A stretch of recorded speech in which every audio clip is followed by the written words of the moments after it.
sudah sangat bersedia meluangkan waktunya untuk diwawancara ya Pak ya. Iya. Untuk itu sebenarnya perkenalkan dulu ya Pak atas Nama saya Haji Genon SAG yang beralamat di Kampung Cikiwul RT 01 RW 04 Kelurahan Cikiwul, Kecamatan Bantar Gebang, Kota Bekasi.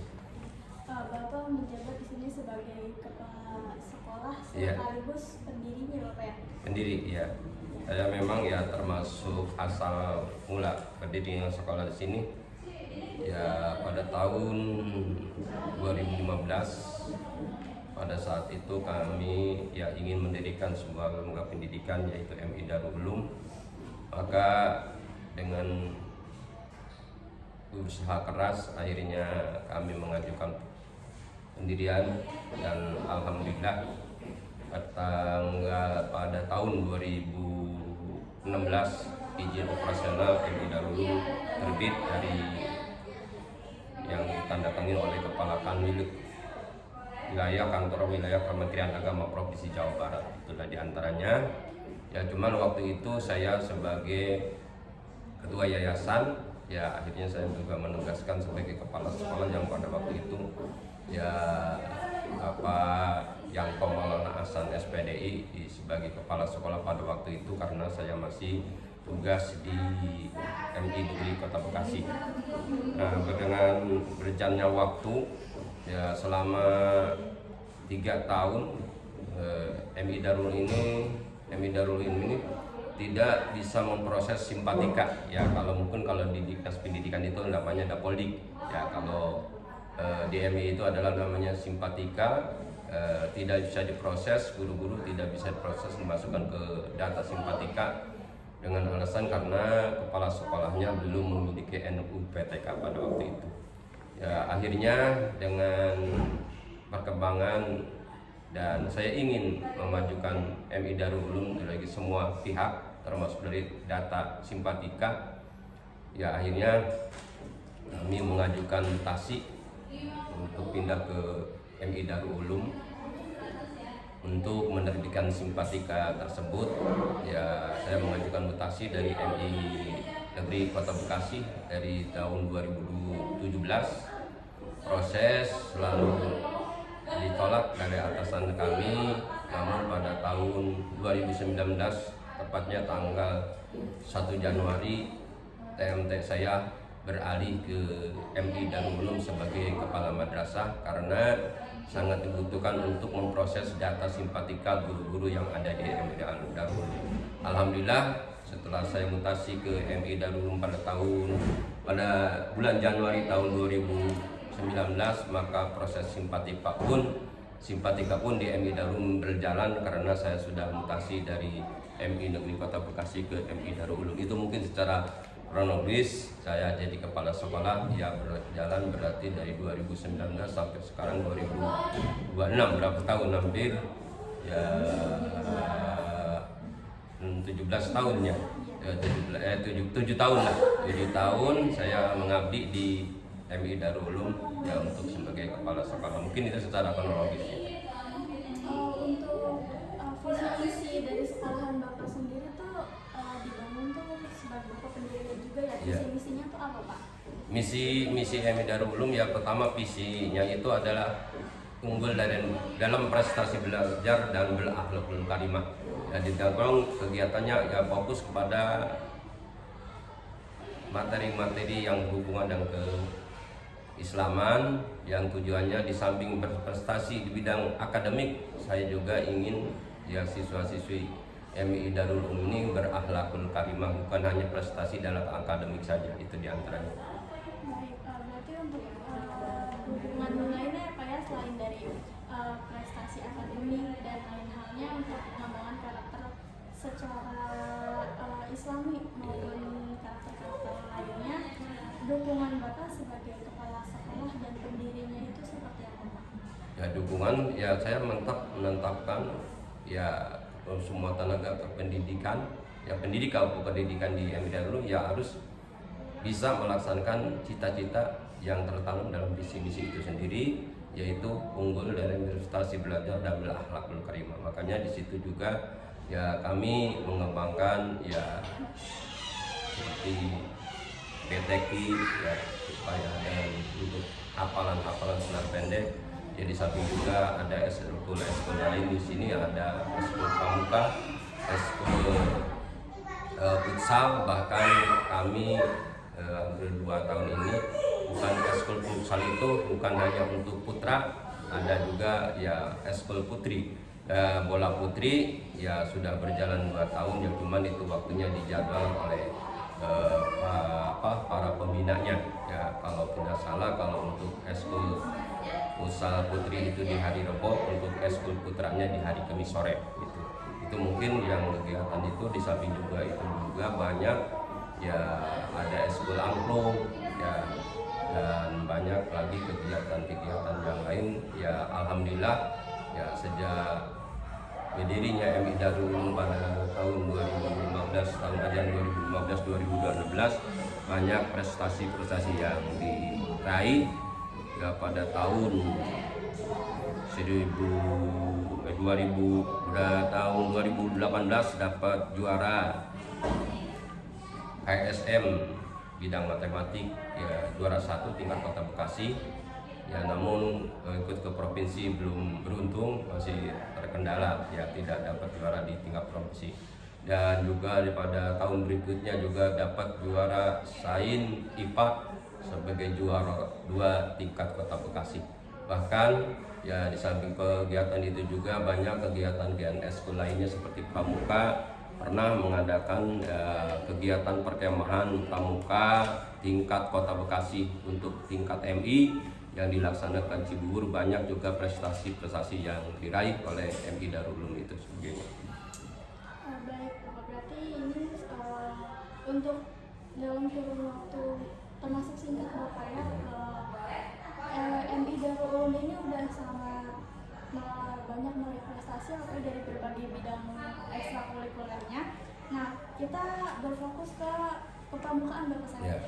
Untuk kepramukaan sendiri, menurut Bapak, pandangan Bapak, kepramukaan itu penting atau tidak? Ya sangat ya, karena saya apalagi di kurikulum sekarang ini bahwa pramuka itu termasuk eskul wajib, makanya saya menekankan ya, dari mulai berdiri MI Darul sampai sekarang tetap kegiatan eskul pramuka itu diadakan. Bahkan kami ya, dari lembaga pendidikan MI Darul mengunjuk 3 para pembina untuk melatih kegiatan eskul pramuka itu memang yang dilaksanakan ya saat ini di hari Sabtu ya, di hari Sabtu setiap seminggu sekali, yaitu kami menunjuk para pelatih atau para pembina sebanyak 3 orang, diantaranya itu tadi Pak Fatul Ramadan ya.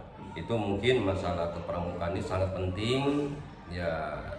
Dari mulai berdiri tetap kami sampai sekarang aktif dalam kegiatan pramuka. Bahkan di samping ikut perkemahan tingkat Kota Bekasi juga ada rutinitas.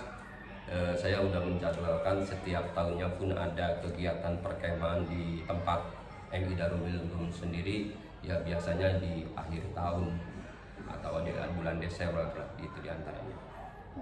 Untuk tujuan sekolah itu menyelenggarakan kegiatan kepramukaan bagi peserta didik itu seperti apa?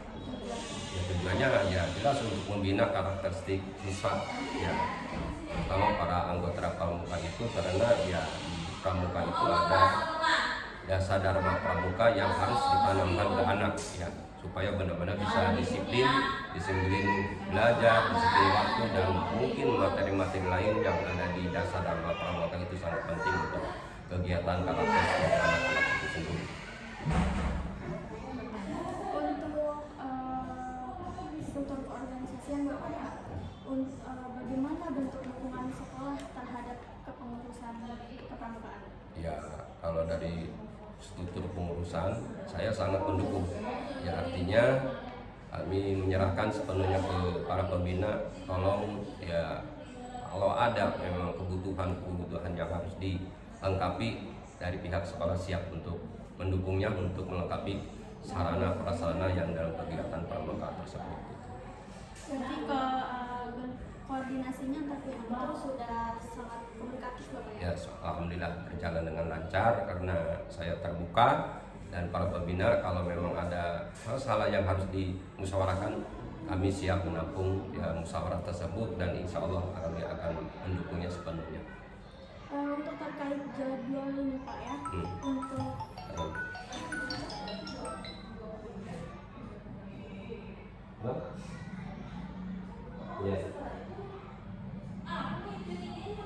Ya, ya.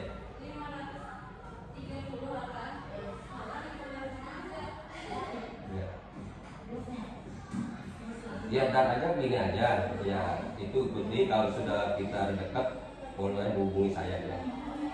Bapak posisi masih berangkat belum dari sana? Oh ya, setelah kalau udah dekat hubungi lagi aja ya. Ya, oke, ya, oke, ya. Ya, mohon maaf. ini Bapak ini. Ya. Lanjut ya Bapak Ya. ya, untuk jadwal kegiatan sendiri, bagaimana dukungan Bapak sebagai kepala sekolah dan juga pendiri di sekolah ini terhadap pelaksanaan jadwal kegiatan pramuka? Ya, untuk jadwal saya memang sudah memutuskan pernah dulu Jumat sore ya karena perkembangan kegiatan yang lain akhirnya kami dialihkan jadi hampir udah beberapa tahun bahwa kegiatan pramuka itu dilaksanakan di hari Sabtu sore hari ya sekitar jam 1 dan sampai jam 3-an gitu. Seperti itu. Untuk kebijakannya tersendiri, adakah kebijakan tertentu terkait pelaksanaan pramukaan Pak? Ya, kebijakan yang ada harus kami menekankan kepada para pembina laksanakan dengan sebaik-baiknya dengan sesuai dengan jadwal sudah ditentukan ya pasti kita ya pembina selalu siap gitu. Kami tetap mengutuk yang kebijakan saya tolong laksanakan dengan sebaik-baiknya ya kalau ada hal yang tidak diinginkan atau mungkin ada kritikan dari orang tua ya laporkan aja sesuai prosedur yang ada. Untuk sarana prasarana Bapak ya, untuk sarana prasarana sendiri bagaimana dukungan Bapak terhadap penyediaan tersebut? Ya kalau untuk sarana ya kami siap mendukung dan siap menyediakan yang penting ya transparansi artinya sebagai para pembimbing atau pembina apa kebutuhan yang harus dilengkapi dari pihak sekolah siap membantunya. Untuk sarana dan prasarana sendiri sudah memadai Bapak ya? Ya secara itu mungkin ya sudah dah karena setiap setahun sekali ada kegiatan perkemahan di tempat perlengkapan sudah ada. Untuk kendalanya sendiri apakah ada Pak? Kalau untuk kendala sih untuk dari dalam sih tidak ada ya mungkin ada sedang kendala dari luar artinya dari luar ini dari dukungan orang tua belum 100% mendukung kadang-kadang ya ada sifatnya seperti mengadakan perkemahan di tempat maupun di luar kadang-kadang masih ya tidak belum 100% ada sebagian orang tua belum merespon ya dengan alasan ya anaknya kurang fit dan ada mungkin kurang ya mengizinkan bukan hal-hal apa mungkin ada ingin yang tidak diinginkan oleh orang tua tapi ya hanya sebagian kecil orang tua yang belum mendukung sepenuhnya gitu aja. Ya. Untuk terkait prestasi Bapak ya, seperti yang sebelumnya sudah Ya. Bapak jelaskan di awal, untuk prestasi sendiri dukungan Bapak terhadap prestasi siswa-siswanya ini tuh di bidang kepramukaan dan khususnya itu seperti apa? Ya kalau dukungan kami dari pihak sekolah kalau memang ada juara yang diraih ya minimal kami memberikan support reward kepada para peserta tersebut. Bukan. Berarti berupa reward Iya. ya Pak ya? Pertanyaan dua terakhir Bapak ya. Menurut Bapak tantangan apa yang dihadapi sekolah dalam mendukung kegiatan pramuka ini? Ya tantangannya tadi ya kadang-kadang belum ada 100% masih ada sebagian kecil orang tua yang belum mendukung sepenuhnya untuk kegiatan tersebut kadang-kadang masih ada anak tidak mengikuti kegiatan pramuka yang sudah dijadwalkan bahkan anak tersebut bukannya ikut kegiatan tersebut malah bermain. Ya mungkin kendalanya itu aja dari orang sebagian kecil gitu dari orang. Berarti sebagian kecil tantangannya itu dari luar Bapak Dari luar ya, bukan dari dalam. Iya. Berarti ini udah pertanyaan terakhir Bapak. Iya. Untuk pertanyaan terakhirnya banget nih, untuk Bapak harapan Bapak sebagai pendiri dan juga kepala sekolah di MT Darul Ulum, harapan Bapak untuk perkembangan ke depannya seperti apa untuk semuanya terkait pendidikan, Iya. akademik dan lain-lain? Ya harapan saya tetap ingin memaksimalkan sarana prasarana yang ada di MI Darul Ulum.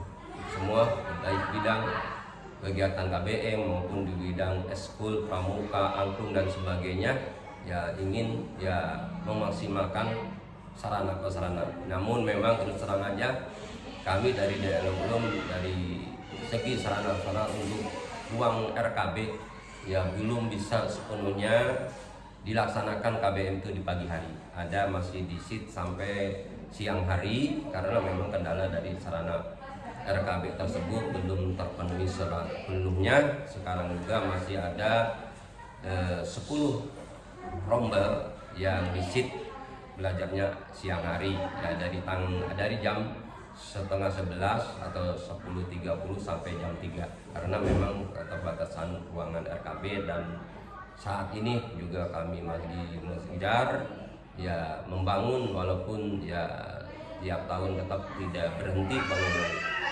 gedung MI Darul Ulum ini setiap tahunnya, dan sekarang juga lagi berproses target di tahun ajaran baru sekarang tahun 2026-2027 ingin menyelesaikan sebanyak 3 rombel ya 3 ruang belajar. Terima kasih Bapak ya sudah meluangkan waktunya untuk diwawancara. Semoga harapan ini dapat Bapak ya untuk masa depan untuk perkembangan yang lebih maju. Terima kasih banyak Bapak ya.